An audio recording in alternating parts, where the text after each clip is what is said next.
전세는 쉽게 떨어지지 않습니다. 전세가 떨어지는 전제 조건은 물량이 많이 나오거나 금리가 갑자기 많이 올라서 월세가 전세보다 유리할 때 2020년, 2022년 2022년에 금리가 2배가 오르니까 차라리 월세가 낫네? 전세 대출 받았던 분들이 깜짝 놀랐죠 그때. 깜짝 이자가 2배가 놀라서 돼버리니까. 전세 가격이 떨어졌어요. 네. 이례적으로. 네. 전세 가격이 어지간하면 떨어지지 않아요. 이제 이 물량이 이제 줄어들죠. 2026년부터 줄어들기 때문에 아마 그 효과는 2025년 하반기부터 영향을 미칠 겁니다. 그러면 전세 가격이 이제 꿈틀꿈틀 올라가요.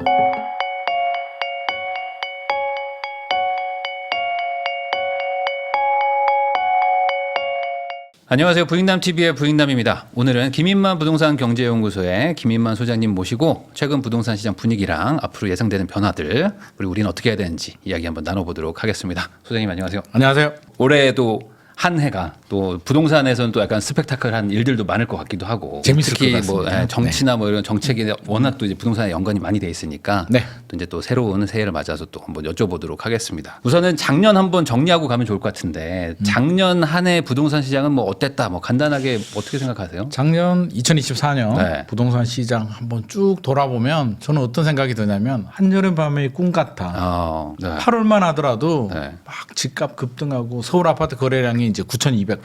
그렇죠. 9,200건이 얼마나 대단한 숫자냐면 투자 수요도 아닌 실수요자들이 이제 네. 9,000건까지 끌어올렸다는 거 아닙니까? 네. 물론 뭐 2021년, 2020년에 뭐 10,000건 이상 되는 달도 있었지만 그 달이 2달밖에 되지 않습니다. 네. 그러니까 2020년 이후에 넘버 3 거래량이 이제 작년 7월에 나왔습니다. 그래서 그때만 하더라도 이렇게 또 살아나는 거 아닌가? 또 정부도 굉장히 당황하고 결국에는 또 대출 규제가 또 강화되는 일이 발생했는데 추석 지나고 대출 규제도 강화되면서 이제 꺾였죠. 거래량 또 줄어들면서 12월 거래량이 이제 3,100건 좀 넘는 수준 정도 될 것 같습니다. 그러면 7월과 비교하면 3분의 1 토막. 이 났는데 이걸 두고 이제 많은 분들은 뭐 3분의 1 토막이 났다. 난리가 났다. 거래 절벽이다. 찬바람이 분다라고 하는데 저는 비교 대상이 중요한 것 같아요.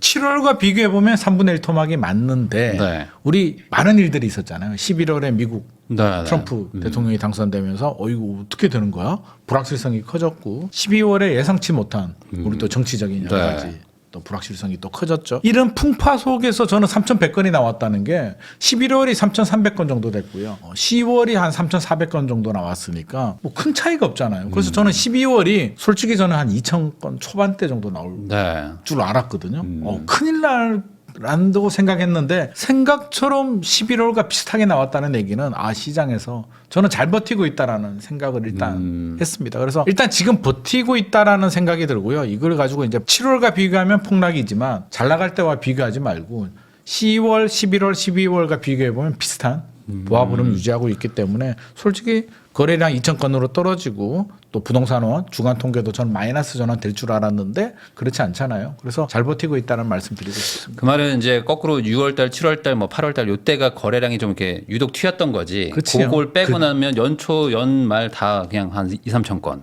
그렇죠. 그리고 작년 1월 비교해 보면 작년 1월이 3,000건 거래되지 않았거든요. 그렇게 바라본다면 또 이번 2025년 1월 거래량도 3,000건은 넘을 것 같아요. 지금 추세 흐름을 보게 되면 오히려 작년 1월보다는 지금 1월이 낫다. 그러면 이 계엄, 탄핵, 미국의 여러 가지 일들이 있음에도 불구하고 이 정도면 잘 버티는 거 아닌가. 그러면 그게 어떤 이유일까요? 뭐 이유가 중요할 것 같은데 매수하는 사람들 입장에서는 뭐 가격 자체는 그래도 살만하다고 판단하기 때문에 이걸 사는 건가요?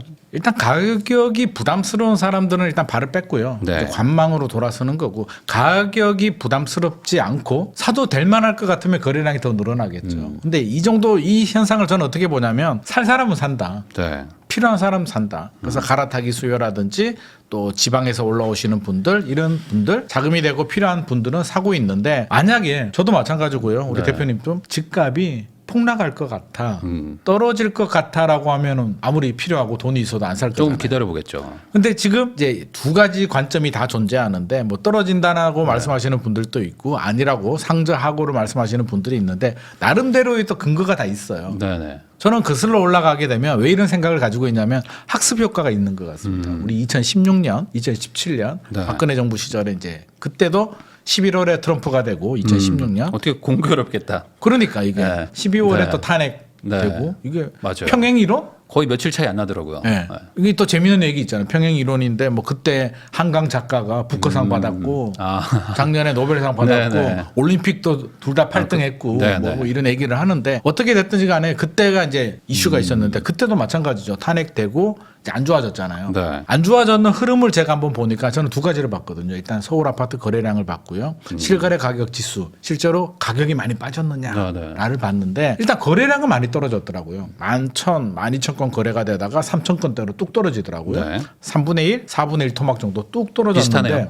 비슷하죠. 네. 근데 그때도 가격은 많이 안 떨어졌더라고요. 실거래 지수를 보게 되면 뭐 91.8에서 91까지 떨어졌다가 3월 되니까 2017년 3월 결정 나오고 네. 헌재 결정 나오고 4월에 조기 대선하고 5월에 문재인 대통령이 취임하면서 쭉 올라가거든요. 그러면 가격은 별로 떨어지지 않았는데 거래량이 떨어졌다. 이걸 어떻게 해석해야 되냐면 일단 거래량이 떨어졌다는 얘기는 매수자, 집을 네. 사려는 매수자들은 잘 모르겠으니까 불확실성이 커졌으니까 안개가 꼈으니까 발을 빼버렸고요. 집주인들이 이제 호가를 떨어뜨려서 급매물로 집어 던지느냐, 집어 던지는데 뭐 거래가 되면 이제 하락 거래가 일어나는 거잖아요. 집주인들은 하락 거래로 던지지 않았다는 걸 이제 그 당시로 알 수 있습니다. 왜? 내가 집주인이라도 나의 전 재산인데 불확실성이 생겼다고 그냥 던질까요?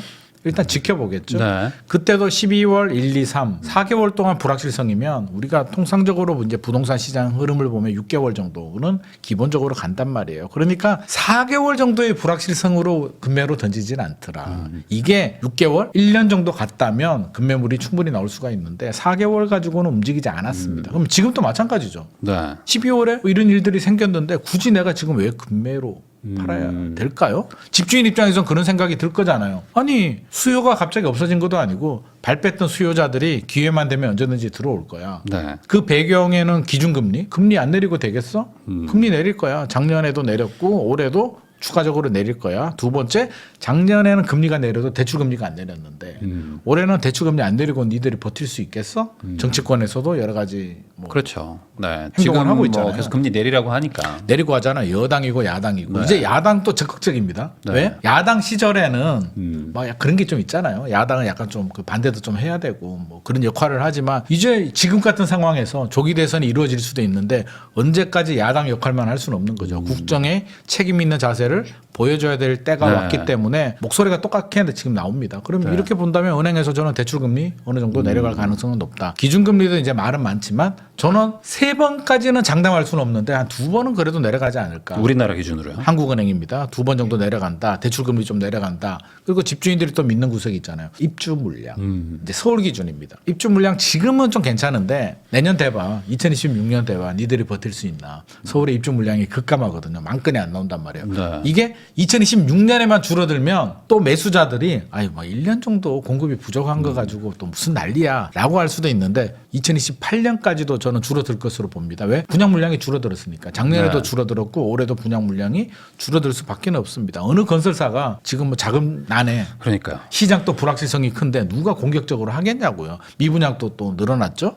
이런 분위기를 본다면 공급 물량 줄어든다. 집주인들은 이제 그런 생각을 가지고 있는 거죠. 금리 내려가고 공급 물량이 부족하면 전세 가격 올라가고 지금은 아니더라도 전세 가율이 올라가면서 2, 3년 후에는 충분히 뭐 상승 전환 가능하지 않겠냐라는 생각을 가지고 있으니 희망이 있잖아요. 희망이 있는데 굳이 지금 왜 금매로 파냐고요. 그러니까 지금 매물은 늘어나고 거래는 안 되지만 하락 거래가 크게 늘어나지 않는 이유는 집주인들이 굳이 일단 버텨보자라고 해서 지금은 그냥 줄다리기 하고 있는 것 같습니다. 그런 것도 있는 것 같아요. 이제 기본적으로 어쨌든 금리가 내려가든 뭐 동결이 되든 간에 이 정도 금리는 낼 수 있는 사람들이 지금 버티고 있었던 거잖아요. 그동안. 왜냐면 못 버티는 분들은 그 전에 팔았으니까 금리 인상기 때. 많이 팔았죠. 네. 2022년, 2023년에 금매로 많이 팔았고 지금 이제 금리가 그때와 비교해 보면 내려왔잖아요. 네. 3% 후반대, 4% 초반대 정도는 충분히 받을 수 있기 때문에 이 정도면은 집주인 입장에서는 충분히 버틸 만한 저는 여력은 되리라고 생각을 하고요. 매수자들도 이제 고민이 좀 되는 거죠.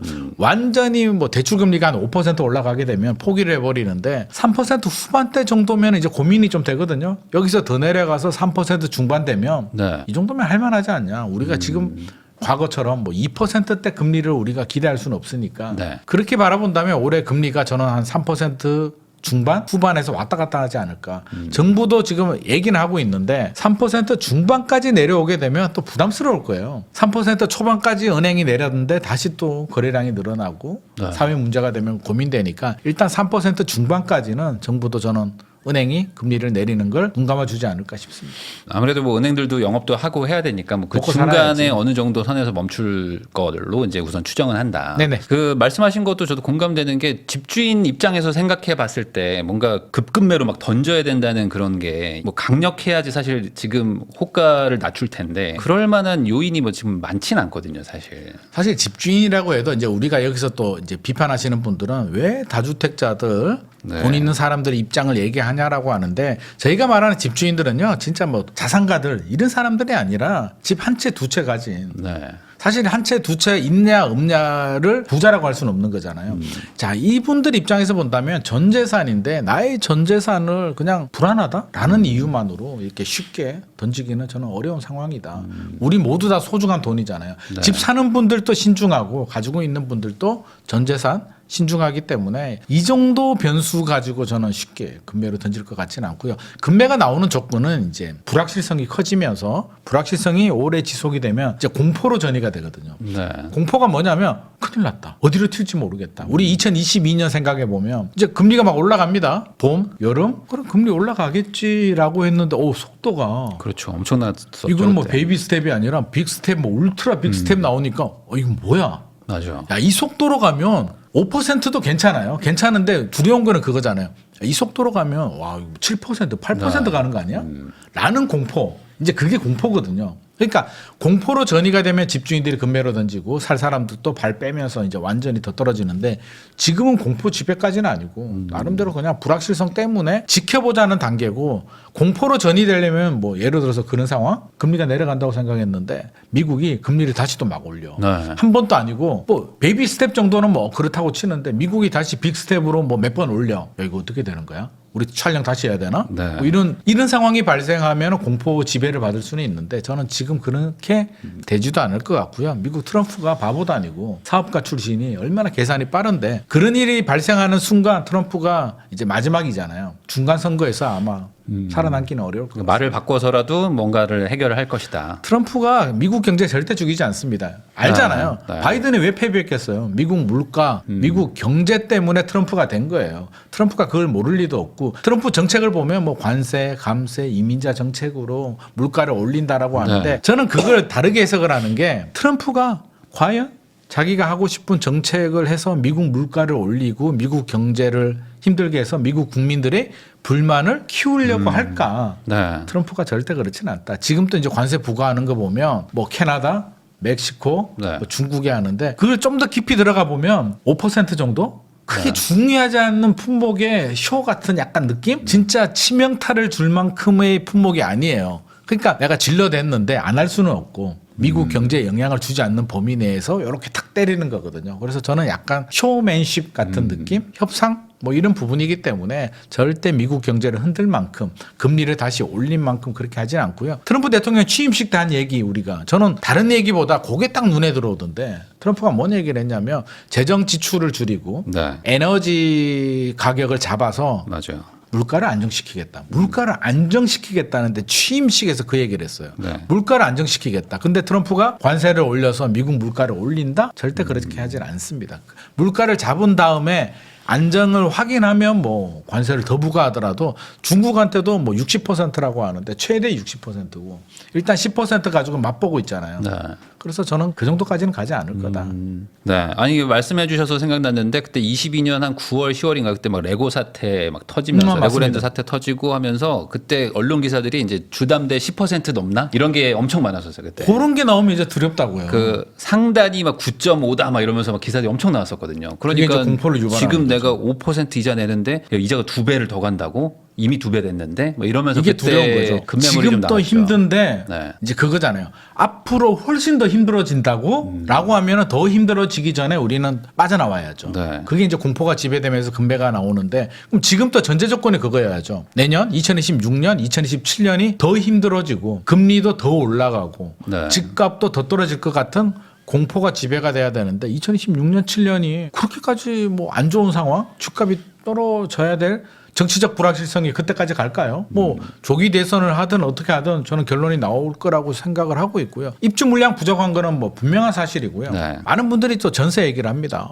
지금 뭐 전세가 매매도 그렇고 전세도 보합이고 이제 서울 또 전세가 안정된다라고 하는데 천만의 말씀입니다. 일시적인 현상이고요. 세입자 입장에서 보자면 2025년 1분기 전세 시장이 봄날입니다. 지금이 이때가 오히려 봄날. 낫다. 지금이 봄날이고 이제 시간이 갈수록 세입자한테 불리하게 작용합니다. 그 이유가 혹시 서울 입주 물량이 많아요. 지금요? 네, 그나마 네. 물론 문재인 정부 시절과 비교하면 지금 입주 물량이 작지만 최근의 입주 물량 한 5년 동안의 입주 물량을 비교해 보면 그래도 서울 입주 물량이 괜찮아요. 2025년에 네. 올림픽파크 포레온 입주하고 있죠. 뭐 원펜타스, 뭐 레미안 라그란데 뭐 여러 가지 물량들이 입주를 좀 합니다. 맞아요. 그래서 그나마 봄날인데 이제 이 물량이 이제 줄어들죠. 2026년부터 줄어들기 때문에 아마 그 효과는 2025년 하반기부터 영향을 미칠 겁니다. 그러면 전세 가격이 이제 꿈틀꿈틀 올라가요. 그래서 이제 전세 시장이 안정됐구나라고 생각하면 큰일 날 것 같고요. 지금이 봄날이다. 그래서 준비하실 분들은 찾아야 되는 분들은 2+2 4년 갈 수가 있으니까 지금 뭐 전세 계약을 물량이 나올 때 빨리빨리 하시는 게 좋겠다. 그래서 절대 전세는 쉽게 떨어지지 않습니다. 전세가 떨어지는 전제 조건은 물량이 많이 나오거나 금리가 갑자기 많이 올라서 월세가 전세보다 유리할 때 2020년, 2022년 2년에 2022년에 금리가 2배가 오르니까 차라리 월세가 낫네? 전세 대출 받았던 분들이 깜짝 놀랐죠 그때. 깜짝 이자가 2배가 놀라서 돼버리니까. 전세 가격이 떨어졌어요. 네. 이례적으로. 네. 전세 가격이 어지간하면 떨어지지 않아요. 특히 매매 가격이 떨어질 때는 전세 가격은 올라가는 경향이 있거든요. 매매 네. 수요가 전세로 유입이 되기 때문에 올라가는데 2022년에 신기한 현상이 매매 전세가 동반 하락을 했다는 거죠. 굉장히 이례적이다. 네. 금리가 급등했기 때문에. 그러면 지금도 마찬가지죠. 앞으로 금리가 급등하게 되면 전세 가격이 떨어질 수는 있는데 그럴 확률로 보자면 10% 확률에 우리가 베팅할 수는 없는 거기 때문에 그렇게 본다면 전세 가격이 떨어지기에는 쉽지 않다. 앞으로 내년부터는 아마 전세 가격 만만치 않게 오를 겁니다. 서울이 지금 54%입니다. 전세 네. 가율이. 54%인데 참 재밌는 게 이게 평행 이론을 보자면 2011년 서울 전세 가율이 54% 정도였습니다. 그러면 어떻게 됐느냐? 2016년에 71%까지 올라갑니다. 네. 매매 가격은 크게 안 올라가는데 전세 가격은 전세 난 천정부지 올라갔기 때문에 그렇게 된다라고 뭐 장담을 할 수는 없습니다만 70%까지는 모르겠으나 저는 2026년, 2027년 정도 되면 60%는 당연히 넘고요. 한 65%까지는 올라갈 것 같습니다. 근데 이제 그런 것도 있지 않습니까? 전세가율이라는 건 결국에 이제 매매가가 내려가면서 전세가율이 올라가 버리는 내려가거나 효과일 수도 멈추거나. 있는데 네. 매매가가 떨어지기는 쉽지 않을 것이다. 매매 가격도 이제 양극화죠. 지금 보면 와 이게 진짜 이제 경험하지 못한 세상이 막 열리고 있는데 이제 강남은 전세가율이 40%대요. 사실 지금 과거 사례를 보면 사실 강남 가격이 좀 떨어져야 되거든요. 사실 좀 과한 것도 있죠. 2015년에서 2021년까지 상승장이 끝났는데 실질적으로 끝나고 지금 조정장인데 조정장일 때 그 당시도 이제 강남 집값이 뭐 올랐다 내렸다인데 2008년에서 2012년 흐름을 보게 되면 사실 강남이나 강북이나 오히려 비슷했고요. 오히려 강북이 좀 더 잘 버텼고 강남이 좀 많이 올랐기 때문에 조정이 됐는데 지금은 반대? 네. 왜 강남은 신고가가 이렇게 나오고 3.3제곱미터당 평당 2억? 네. 물론 한강뷰가 나옵니다. 그래서 모든 아파트가 2억이 나오는 건 아니고 한강뷰가 나오는 52평 아파트가 106억에 거래가 됐는데 그건 그냥 저는 그냥 재미로 아니 우리가 피카소 진짜 그거 몇 억 벌려고 투자하겠습니까? 돈 있는 사람이 그냥 갖고 싶은 소유욕 정도로 해석을 하면 되는데 강남 집값 강세를 단순히 소유욕으로 해석하기에는 평균 가격이 네. 서초구 강남구 평균 가격이 12월 서울 아파트 평균입니다. 평균 가격이 이제 9천만 원이 넘었어요. 1억에 육박하고 있단 말입니다. 네네. 우리가 평균이라고 하면 학교 다닐 때 반평균이 80이면 내성적은 60, 네. 잘하는 친구는 95점, 100점이 나와요. 그래서 네. 중간을 맞추면 80이 나오잖아요. 실제로 좋은 아파트는 더 높다는 얘기죠. 그렇죠. 그러니까 평균이 9천만 원이 넘었다. 이게 불과 10년 전 2014년 서울 아파트 평균 3.3제곱미터당 평당 가격이 3천만 원이었습니다. 그럼 몇 배가 오른 거예요? 10년 동안 지금 3배가 올랐는데 10년 평균이 동안 평균이 3배가 올랐습니다. 네. 그렇기 때문에 이게 강남은 진짜 이게 쉽게 떨어지지 않겠다. 특히 이제 토지거래가구역 네. 해제 호재까지 맞물려서 지금 계속 강세 행진, 잠실, 압구정은 당연한 거고 반포는 또 토지거래가고요 반사 이익까지 얻었죠. 강남 전체가 지금 뭐 들썩들썩이고 저는 최근에 굉장히 심각하게 보고 있는 게 서울 집중화 현상이 더 강화되고 강남 현상이 더 강화되는 게 지방에 계시는 자산가들 있잖아요. 네. 지방에 계시는 자산가들이 이제 인서울을 해서 뭐 건물을 사든 아파트를 사든 관심을 가지기 시작했다는 겁니다. 부산이든 대구든 다른 지방이든 건물을 가지고 있는 분들, 땅을 가지고 있는 분이 팔고 싶어요. 그래서 제가 물어봅니다. 뭐 팔 이유는 여러 가지겠지만 팔고 뭐 하냐라고 하면 이제 서울로 들어와야겠다. 이거는 지방의 부동산, 나의 자산을 계속 묶어둬서는 될 문제가 아닌 것 같다라는 판단을 내린 것 같습니다. 탈출 행진이 이어지고 있는데 이걸 방치하게 되면 서울은 돈 있는 수요들, 유효 수요들이 더 유입이 되게 되고 지방은 빠져나가면서 상권 무너지죠. 원도심 공동화 현상 생기고 인구도 줄어드는데 네. 지방은 이제 인구 감소에 그 젊은 학생들 유출되잖아요. 인서울로 네, 네. 좋은 대학교. 네, 네. 젊은 학생들 유출뿐만 아니라 이제 자산가들까지 이제 유출. 돈도 유출되는 거죠. 돈도 유출이 되고 있습니다. 그래서 네. 저는 이건 굉장히 심각하다는 생각을 하고 있고요. 정부나 국회 차원에서 뭐 서울 집값 올라가면 좋은 거 아니야? 서울에 계시는 분들은 그렇게 생각할 수도 있으나 저는 모두가 잘 살아야 되고 이렇게 몰리게 되면 서울 집값이 더 오버슈팅하게 되면서 또 규제 맞고 이게 꺾였을 때 오히려 또 심각한 일본처럼 잃어버린 30년의 문제가 될 수도 있으니 올라도 적당히 올라야 된다. 이렇게 집중되는 거는 바람직하지 않습니다. 최근에 저도 그 지방에 이제 좀 돈이 있으신 분하고 이제 얘기를 할 기회가 있었는데 그분이 그런 얘기를 하더라고요. 그러니까 아주 심플하고 간단 명료했습니다. 네. 내가 가지고 있는 거 어차피 떨어진다. 그러니까 비싼 서울 아파트 사서 떨어지나 내 거 가지고 있어서 떨어지나 똑같다. 그래서 난 이거 그냥 정리하고 서울에 그냥 제일 좋은 거 사놓겠다. 아주 현명한 그 얘기를 선택이죠. 하시더라고요. 그리고 자 그분들 생각은 그겁니다. 부산 떨어지고 대구 떨어지고 광주 떨어지고 서울 떨어져. 어쩔 수 없어. 근데 올라갈 때 누가 먼저 올라갈까? 네. 인구 구조를 보더라도 모든 면을 보더라도 결국엔 서울로 가지 않냐. 저는 아직도 기억이 나는 게 2012년에 서울 분위기 안 좋았잖아요. 네. 집값 떨어지고 난리가 네, 네. 났을 때 2013년에 이제 박근혜 정부에서 5년간 양도세 면제 카드가 나옵니다. 그 누가 샀을까요? 그 혜택을 누가 봤을까요? 지방에 계시는 부산 대구, 창원에 계시는 분들은 이제 갭 투자가 네. 들어오는데 제가 그때 만나봤어요. 그 갭 투자하시는 분을 이제 미팅 좀 하자고 해서 강의 네. 끝나고 하는데 제가 물어봤어요. 궁금해서. 그때 분위기 서울 분위기 아시잖아요. 안 좋았죠. 공포에 질려서 서울 사람들은 안 사는데 그분들은 막 사는 거예요. 그래서 무섭지 않냐? 왜 이렇게 공격적이야? 그러다가 또 떨어지면 어떡하게? 라고 하니까 그분이 그런 말씀하셨어요. 부산에 떨어지게 되면 서울도 떨어지고 부산도 떨어지고 서울이 내가 샀는데 영원히 안 올라. 서울이 영원히 안 오르면 부산이 무슨 미래가 있냐고.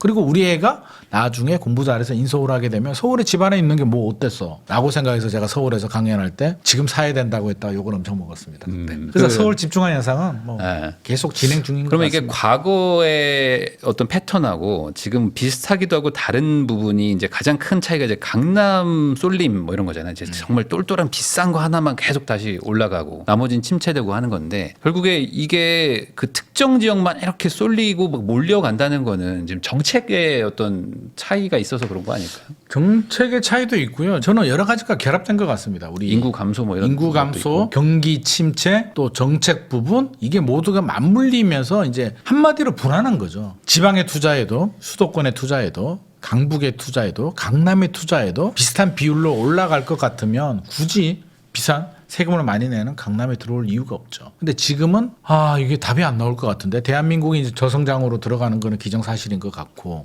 네. 인구가 줄어드는 것도 이제 막을 수 없을 것 같고 모든 면에서 본다면 10년, 20년 후가 너무나 불투명한 거예요. 지금보다 분명히 내려갈 것 같은데 그중에서 그러면 안전한 곳, 일자리가 많고 수요가 풍부하고 잘 버티는 곳이 어딜까라고 생각해 본다면 아마 99%는 답이 나온 것 같습니다. 우리가 얘기해도 네. 많이 오르고 비싸지만 어디를 추천하겠냐고요.